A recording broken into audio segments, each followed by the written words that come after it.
Assalamualaikum warahmatullahi wabarakatuh. Selamat pagi dan salam sejahtera buat kita semua. Selamat datang kembali di channel Dispustaka Enrekang.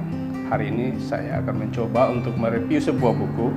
Kali ini buku di bidang perikanan ya, yang berjudul Pengawetan dan Pengolahan Ikan. Ya, ada beberapa catatan yang bisa kita ambil dari buku ini. Yang pertama itu adalah bahwa buku ini ditulis oleh dua orang pengarang yang sangat berkompeten di bidang agrobisnis perikanan, yaitu Edi Aprianto dan Epi Lipiawati. Buku ini diterbitkan oleh Canisius pada tahun 1989. Ya. Sahabat literasi, kita berbicara tentang pengolahan dan pengawetan ikan ya. Jadi sebagaimana kita ketahui bahwa ikan merupakan salah satu bahan pangan yang sudah cukup lama dimanfaatkan oleh manusia, sudah berabad-abad lamanya. Ikan itu dimanfaatkan sebagai salah satu bahan pangan, terutama untuk memenuhi kebutuhan manusia akan protein.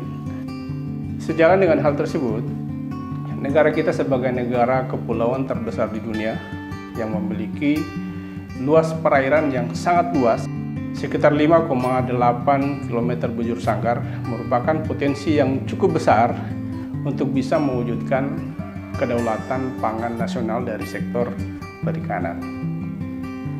Sahabat pustaka, di dalam buku ini ya, itu dijelaskan bahwa kandungan protein yang terkandung di dalam daging ikan yang kita konsumsi sehari-hari itu sekitar 18-30%. Tentunya merupakan persentase protein yang cukup baik untuk pemenuhan kebutuhan protein harian manusia. Sahabat pustaka, ada beberapa keuntungan yang bisa kita dapatkan dengan menjadikan ikan sebagai bahan pangan konsumsi sehari-hari ya. Yang pertama itu adalah bahwa ikan mengandung protein yang cukup tinggi, yaitu sekitar 18 hingga 30% ya. Di samping itu daging ikan mengandung nilai biologis yang cukup tinggi, yaitu sekitar 90%, yang artinya apabila kita mengkonsumsi ikan 100 gram dalam satu hari, maka 90% kandungan protein daripada daging ikan tersebut itu dapat diserap langsung oleh tubuh ya. Sedangkan 10% lainnya itu akan keluar dalam bentuk kotoran. Ya, kemudian yang kedua, keuntungan ikan kita jadikan sebagai bahan pangan ya. Keuntungan yang kedua adalah bahwa daging ikan itu cukup lunak ya, sehingga sangat mudah diserap atau dicerna oleh saluran pencernaan manusia. Hal ini disebabkan karena daging ikan mengandung tendon yang sangat sedikit ya. Sedangkan yang ketiga, keuntungan mengkonsumsi ikan sebagai bahan pangan sehari-hari, yaitu bahwa walaupun daging ikan ini memiliki kadar lemak yang cukup tinggi, yaitu sekitar 2,2%, namun 25% dari kandungan lemak tersebut terdiri dari asam-asam lemak yang tidak jenuh, ya, yang tentunya mengandung kolesterol yang sangat rendah. Adapun keuntungan yang keempat, yaitu bahwa mudah di dalam menyajikan ikan dalam berbagai bentuk olahan, ya. Dan yang terakhir tentunya kita bisa memahami bahwa harga daging ikan, ya, umumnya lebih murah, lebih rendah dibandingkan dengan bahan pangan yang lain sebagai sumber protein hewani, ya, baik itu daging sapi, daging ayam, daging kambing dan sebagainya.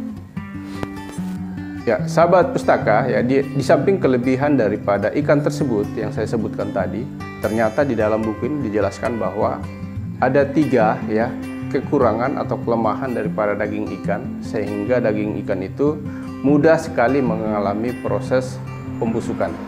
Ya, jadi ada 3. Yang pertama itu bahwa daging ikan mengandung air yang cukup banyak, yaitu sekitar 80%.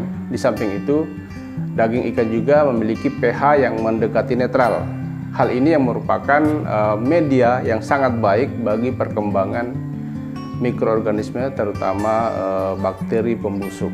Ya, tentunya bakteri pembusuk ini merupakan agen atau unsur utama yang dapat menyebabkan kerusakan pada daging ikan.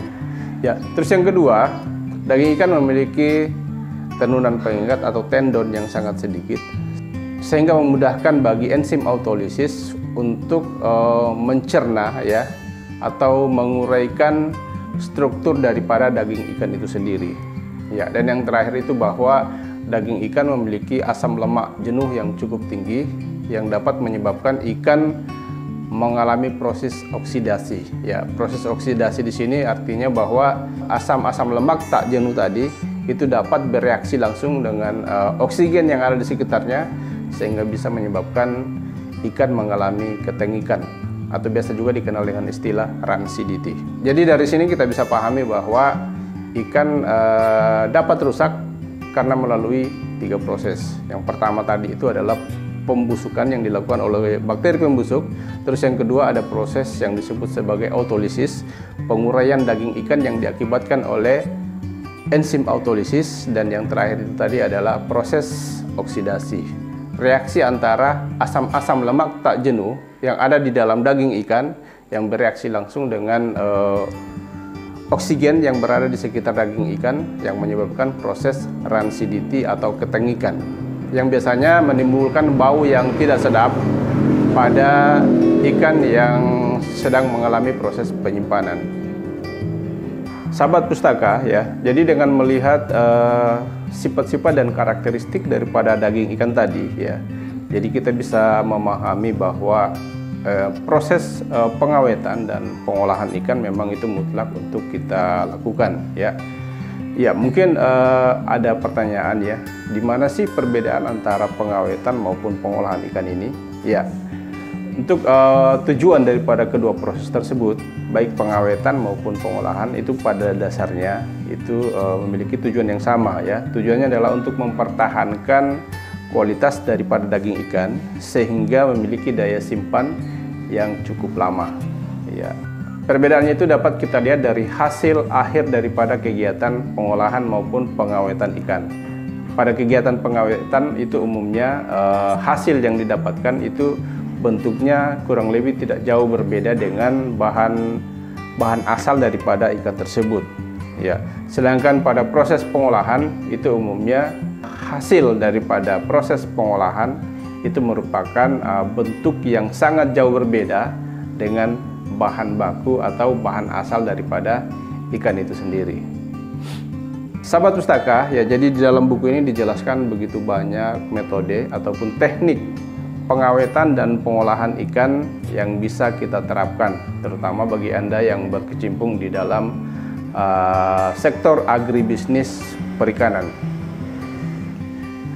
Ya, sahabat pustaka, ada beberapa bentuk atau metode pengawetan dan pengolahan ikan yang dipaparkan di dalam buku ini ya. Di antaranya itu adalah proses pengawetan dengan menggunakan suhu rendah ya.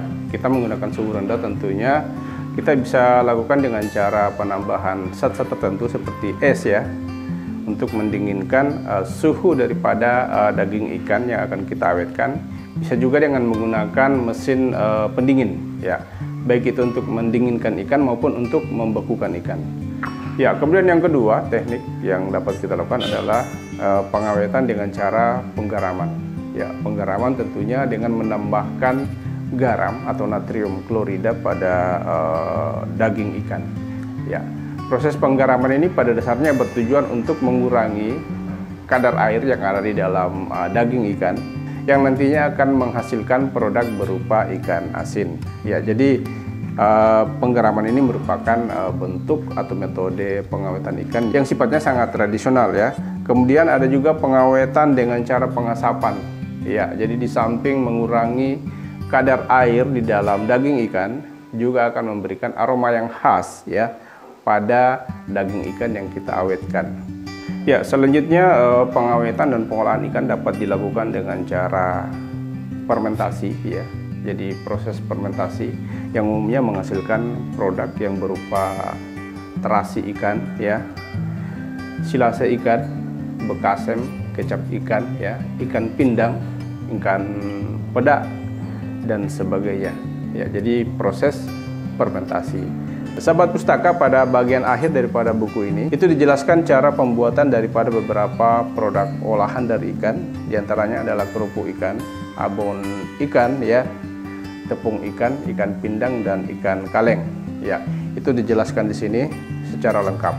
Ya, dan akhirnya sahabat pustaka, sekali lagi buku ini sangat recommended untuk dibaca, terutama bagi Anda yang berkecimpung di bidang agrobisnis perikanan ya. Untuk mendapatkan informasi yang lebih lengkap tentang buku ini, silakan berkunjung ke Perpustakaan Umum Kabupaten Nrekang ya. Buku ini bisa dibaca di tempat, bisa juga dipinjam untuk mendapatkan informasi lebih lengkap tentang pengolahan dan pengawetan ikan. Semoga bermanfaat. Kami akhiri, wabillahi taufiq wal hidayah. Wassalamualaikum warahmatullahi wabarakatuh. Dan salam literasi.